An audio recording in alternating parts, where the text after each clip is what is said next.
Hello दोस्तों, नमस्कार। स्वागत है आप सभी का आपके अपने यूट्यूब चैनल रेवंत राज मैथमेटिक्स में। दोस्तों, यदि आप चैनल पे नए हैं तो चैनल को सब्सक्राइब ज़रूर कर लें, क्योंकि शिक्षा और रोजगार से संबंधित हर एक खबर इस चैनल पर आपको सबसे पहले मिलेगी। दोस्तों, इस वीडियो में आज हम बात करेंगे माध्यमिक शिक्षा बोर्ड राजस्थान 2019 के कक्षा 10 के गणित विषय के पेपर की, जो कि आज ही हुआ है। तो दोस्तों, इस वीडियो में हम देखेंगे कि माध्यमिक शिक्षा बोर्ड राजस्थान 2019 में गणित विषय में कक्षा 10 में कौन कौन से प्रश्न पूछे गए हैं। तो चलिए दोस्तों, शुरू करते हैं गणित विषय का पेपर और उसमें आए हुए इम्पोर्टेंट क्वेश्चन। तो दोस्तों, आप देख सकते हैं माध्यमिक परीक्षा 2019 विषय गणित पूर्णांक 80, ये आज ही जो पेपर हुआ है उसी पेपर की हम बात कर रहे हैं। भाग ए, पार्ट ए में देखें दोस्तों, पहला जो क्वेश्चन आया था आज का वो ये आया था कि द्विंद योग विधि से 62 का वर्ग ज्ञात कीजिए। जी हाँ दोस्तों, पहला क्वेश्चन था द्वंद्व योग विधि से वर्ग ज्ञात करना था। तो आपको इसमें 62 दिया हुआ था। तो दोस्तों, इसमें 2 अंकों की संख्या थी, तो इसमें 3 कॉलम आपको बनाने थे। पहले 6 आते, फिर 62 आते, उसके बाद 2 आते। उसके बाद में इस 6 का वर्ग करना था। यहाँ पे मिडिल कॉलम में 6 गुणा 2 गुणा उसका दुगुना करना था, और तीसरे में आपको 2 का स्क्वायर करना था। प्रत्येक से एक एक अंक लेते हुए इसको हल करना था। तो दोस्तों, आप देख सकते हैं पहला जो क्वेश्चन आया था। दूसरा क्वेश्चन देखें दोस्तों, हल कीजिए x + 1 x + 2 बराबर x - 5 और x - 6। ये 1.4 से रिलेटेड क्वेश्चन था, जो कि हर बार आता ही है। तीसरा क्वेश्चन देखें दोस्तों, 68 और 119 का महत्तम समापवर्तक ज्ञात कीजिए। इसमें आपको HCF ज्ञात करना था, 68 और 119 का।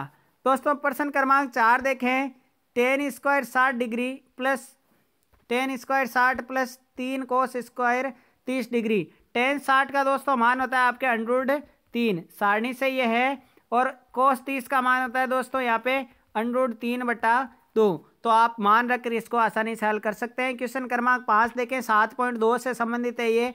sin 2a बराबर cos a - 18।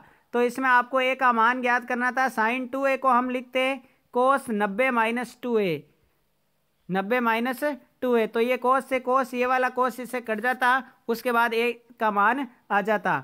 दोस्तों, क्वेश्चन क्रमांक 6 है, समतल में लुढ़कने वाले वृत्त के केंद्र का बिंदु पथ लिखिए। तो इसमें आपको क्या करना था, इसका आंसर था समांतर रेखा, उसके समांतर रेखा इसका आंसर हो जाता है। क्वेश्चन क्रमांक 7 देखें, यदि त्रिभुज ABC समरूप त्रिभुज DEF है, जिनमें AB बराबर 1.6 सेंटीमीटर और DE बराबर 2.4 सेंटीमीटर है, तो ABC और DEF के क्षेत्रफलों का अनुपात ज्ञात कीजिए। तो दोस्तों, आप देख सकते हैं यहाँ पे प्रमेय लागू होगी कि 2 समरूप त्रिभुजों के क्षेत्रफलों का अनुपात उनकी संगत भुजाओं के वर्गों के अनुपात के बराबर होता है। तो उससे आप आसानी से इसका आंसर निकाल सकते हैं। क्वेश्चन क्रमांक 8 देखें, 2 खिलाड़ी A और B शतरंज का एक मैच खेलते हैं, जिसमें A के जीतने की प्रायिकता 5/6 है, तो B के जीतने की प्रायिकता, यह आपके उदाहरण भी आया हुआ है राम और श्याम वाला, तो वहां से यह है आपको 1 के मैच जीतने की प्रायिकता दे रखी है। तो ये इसका आंसर हो जाएगा 1 - 5/6,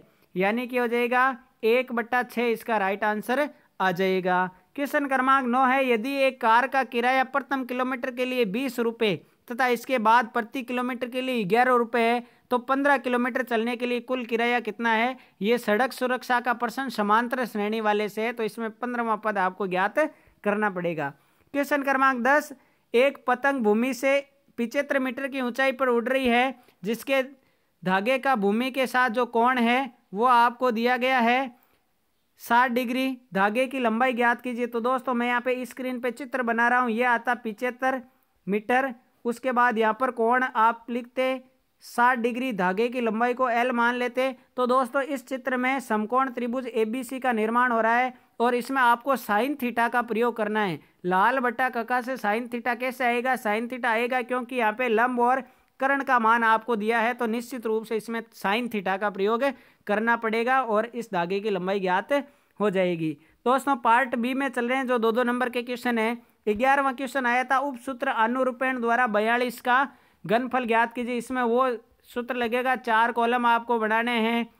उसके बाद में इकाई का प्रसार और दाई का प्रसार, वो वाला सवाल ये है। क्वेश्चन क्रमांक 12 बहुत ही सरल आया था। सिद्ध कीजिए कि 7√5 एक अपरिमेय संख्या है। क्वेश्चन क्रमांक 13 देखें दोस्तों, एक वृत्त की त्रिज्या 9 सेंटीमीटर और त्रिज्यखंड का कोण 70 डिग्री है, तो लघु त्रिज्यखंड का क्षेत्रफल, इसमें सूत्र लगाना था पाई आर स्क्वायर थीटा बटा 360। त्रिज्यखंड का क्षेत्रफल हमने पढ़ रखा है पाई आर स्क्वायर थीटा बटा 360। क्वेश्चन क्रमांक 14 देखें, एक बेलन की ऊंचाई 21 सेंटीमीटर तथा उसका वक्र पृष्ठीय क्षेत्रफल 924 वर्ग सेंटीमीटर है, तो बेलन की त्रिज्या ज्ञात कीजिए। इसमें आपको ध्यान करना था कि बेलन का वक्र पृष्ठीय क्षेत्रफल होता है 2πRh। 2πRh के बराबर 924 रख देते और h का मान दिया हुआ है, पाई का मान 22/7 हो ही जाता, तो हमें r का मान आसानी से ज्ञात हो जाता। क्वेश्चन क्रमांक 15 देखें दोस्तों, मोस्ट लगवाया हुआ था, बहुत ही अच्छा प्रश्न था। ए और बी के मध्य की दूरी 125 किलोमीटर तथा इसके मध्य 8 यातायात सिग्नल मिलते हैं। यदि एक कार 50 किलोमीटर प्रति घंटा की चाल समान गति से सभी हरे सिग्नलों को पार करती है और बी पर 2 घंटे 30 मिनट में पहुंचती है, लेकिन अन्य दिन भारी यातायात के कारण उसे निम्न अनुसार रुकना पड़ता है। प्रथम सिग्नल पर 1, बाद में 2, 8 सिग्नल पर 8 मिनट तक रुक जाती है। कुल समय की गणना कीजिए। यदि वह सभी यातायात सिग्नलों की अनुपालना करती है तो आपको इसमें समांतर श्रेणी बन रही है 1, 2, 3, 4 ऐसे 8 तक। इसमें SN वाला सूत्र लगाना था n/2 2a + n-1 d। उस सूत्र से ये क्वेश्चन हल हो जाता। क्वेश्चन क्रमांक 16 भी बहुत ही आसान आया था। गुणनखंड विधि से आपको इसको हल करना था, तो इसमें पहले एलसीएम लेकर के इनको हल करते, बाद में एक इक्वेशन बन जाती, द्विघात समीकरण बन जाता, उसको हम गुणनखंड विधि से हल कर लेते। क्वेश्चन क्रमांक 17 देखें दोस्तों, 2 और 101 के मध्य 5 से विभाजित होने वाली सभी प्राकृत संख्याओं का योगफल। तो इसमें जो एपी बनती, आपके समांतर श्रेणी जो बनती वो मैं बता देता हूँ। सबसे पहले आते 5, उसके बाद 10, उसके बाद 15, dot dot dot, last number आता है यहाँ पे 200। पहले इसमें हमें an का सूत्र लगाना था, क्यों? क्योंकि हमारे पास कितनी संख्याएं हैं वो पता नहीं है। उसके बाद जितनी संख्याएं आती उसके बाद SN का सूत्र लगा के इनका योगफल ज्ञात कर लेते। 18वां क्वेश्चन देखें दोस्तों, किसी अपूर्ण मीनार के आधार से 120 मीटर दूर किसी बिंदु से मीनार के शिखर का उन्नयन कोण 30 डिग्री है। ज्ञात कीजिए कि मीनार को कितना ऊंचा बनाया जाए जिससे उसी स्थान पर उसका उन्नयन कोण जो है 60 डिग्री हो जाए। तो मैं इसका चित्र दोस्तों बना देता हूं, आप स्क्रीन पे देख लें। यहाँ से ये चित्र बनेगा, एक मीनार है जो कि अपूर्ण है अभी, तो ये हो जाएगा आपके 120 मीटर। उसके बाद यहाँ से कोण हो जाएगा 30 डिग्री। इसको और कितना h ऊंचा बनाएंगे कि इसका कोण 60 डिग्री हो जाए, तो ये हो जाएगा 60 डिग्री। तो ये चित्र यदि आपने बनाया है और इसको हल किया तो बिल्कुल आपका जो सवाल है बिल्कुल सही जाएगा। दोस्तों क्वेश्चन क्रमांक 19 देखें, प्रमेय आई थी, बहुत ही शानदार और सरल प्रमेय आई थी। किसी सिद्ध कीजिए कि यदि दो समरूप त्रिभुजों के क्षेत्रफल समान हो तो दोनों त्रिभुज सर्वांग सम होते हैं। आपको दो त्रिभुज इस प्रकार से बनाने थे, ABC और DEF। जो भी क्वेश्चन आए हैं बोर्ड में, इन सभी के वीडियो हमारे चैनल पे अवेलेबल है। आप सारे जो वीडियो मैंने अपलोड किए हैं उनमें से ही पूरा का पूरा पेपर दोस्तों आया है। क्वेश्चन क्रमांक 20 देखें, आकृति में AOB वृत्त का व्यास है, CD और E अर्धवृत्त पर स्थित है। तो यहाँ पे चित्र में एक आपको यहाँ पर एक रेखा खींच के इसको हल करना था। इन दोनों का योग में आंसर बता देता हूँ दोस्तों, आएगा 270 डिग्री। अगला देखें दोस्तों 21वां प्रश्न, एक O केंद्र वाला वृत्त चतुर्भुज ABCD की चारों भुजाओं को अंत स्पर्श करता है। AB को स्पर्श बिंदु 3:1। तो इसमें यह आपको चित्र बनाना था, यहाँ पर ये हो जाता 3:1 में, और ये आपको 15 दे रखी थी। ये वाली त्रिज्या इसकी ज्ञात करनी थी, वृत्त की त्रिज्या ज्ञात कीजिए। तो दोस्तों आगे हम बढ़ते हैं क्वेश्चन क्रमांक 22 की तरफ। 5 सेंटीमीटर वाले समबाहु त्रिभुज के अंतर्गत वृत्त की रचना करनी थी। तो यहाँ पे देखें दोस्तों, पहले ये एक समबाहु त्रिभुज बनाना था, उसके बाद यहाँ पर ये रचना वाला प्रश्न था, तो ये इसका आंसर हो जाता। क्वेश्चन क्रमांक 23 देखें दोस्तों, त्रिज्या 10 सेंटीमीटर वाले एक वृत्त के अंतर्गत खींचे जा सकने वाले वर्ग का क्षेत्रफल। तो इसमें क्या करना था, एक पहले आपको वृत्त बनाना था, उसके अंतर्गत वर्ग जो है वृत्त के अंतर्गत खींचा गया है, तो आपको एक पहले वर्ग बनाना था, उसके चारों ओर एक वृत्त बनाना था। इस प्रकार हम इसकी भुजा को x मान लेंगे। क्या मान लेंगे दोस्तों? x। तो यहाँ पर देखें ये जो है त्रिज्या 10 है, तो ये व्यास कितना हो जाएगा इसका 20। अब इसमें पाइथागोरस प्रमेय लगाएंगे तो ये हो जाएगा 2x² बराबर 20 का स्क्वायर 400। तो x² बराबर हो जाएगा 200। तो इसमें x का मान आएगा आपके 10√2। ये x जो है ये आ गया हमारे पास। तो अब हमें इस वर्ग की भुजा आ गई x का मान, तो ये हो जाएगा भुजा स्क्वायर, तो 10√2 गुणा 10√2। इसको हल करेंगे तो इसका फाइनली आंसर आएगा 200 सेंटीमीटर स्क्वायर। दोस्तों 23वें क्वेश्चन में फाइनल आंसर क्या आएगा? 200 सेंटीमीटर स्क्वायर। 24वां प्रश्न देखें, इंपॉर्टेंट है, करवाया हुआ था। 6 सेंटीमीटर व्यास का गोला 12 सेंटीमीटर व्यास के बेलनाकार बर्तन में जिसमें पानी है डाला जाता है, बर्तन में पानी कितना ऊपर चढ़ेगा? तो इसमें आपको सूत्र लगाना था 4/3 πr³ बराबर πr² h। अब देखो बर्तन में पानी कितना ऊपर चढ़ेगा, बेलनाकार बर्तन में डाला जाता है, तो बेलन की ऊंचाई हमें यहाँ पे ज्ञात करनी थी। क्वेश्चन क्रमांक 25 प्रायिकता से संबंधित। एक थैले में 15 कार्ड थे जिन पर 1 2 3 ... 15 तक संख्याएं अंकित थी।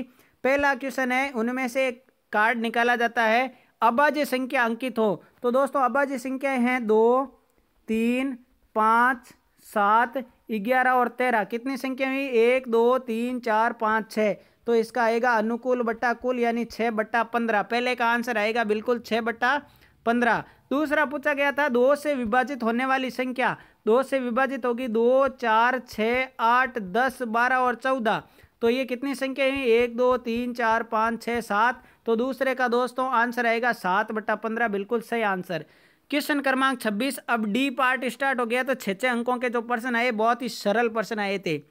निम्न रैखिक समीकरण युग्म को आलेखीय विधि से हल कीजिए। ये पहला क्वेश्चन था। इसका ग्राफ का 6 नंबर का तो देखें दोस्तों बहुत ही शानदार और सरल इक्वेशन आई है। फिर एक्स और वाई का मान रखे उसका स्क्वायर करके ए का मान भी आपको बताना था। दोस्तों क्वेश्चन क्रमांक 27 देखें। यह आपको बिल्कुल किताब में उदाहरण और किताब के सवाल जो है प्रश्नावली वाले बिल्कुल एज इट इज सवाल दोस्तों यहाँ पर आए हैं। तो क्वेश्चन क्रमांक 27 तक दोस्तों हमने चर्चा कर ली है। अब हम आगे देखते हैं 28वां प्रश्न। क्वेश्चन क्रमांक 28 के जो अथवा में आया था दोस्तों आप देख रहे हैं वही प्रश्न यहाँ पर। ये जो था वो अथवा में उदाहरण में आपको ये क्वेश्चन मिल जाएगा बुक में। क्वेश्चन क्रमांक 28 देखें दोस्तों। किसी समतल में 4 बिंदु PQRS जिनके निर्देशांक दिए हुए हैं, सिद्ध कीजिए कि PQRS वर्ग के नहीं बल्कि समचतुर्भुज के हैं शीर्ष। तो दोस्तों आपको यहाँ पे क्या करना था? 6 दूरियां ज्ञात करनी थी, AB, उसके बाद BC, उसके बाद CD और उसके बाद AD। इसके बाद विकर्ण निकालने थे आपको SC और BD। यदि 6 दूरियां आप निकालते तो आप इसमें पाते कि 4 दूरियां तो दोनों में बराबर थी लेकिन विकर्ण इसके बराबर नहीं थे। और विकर्ण बराबर नहीं आते तो विकर्ण बराबर यदि होते तो ये वर्ग के शीर्ष हो जाते। विकर्ण बराबर नहीं थे इसीलिए ये एक समचतुर्भुज के ही शीर्ष माने जाएंगे।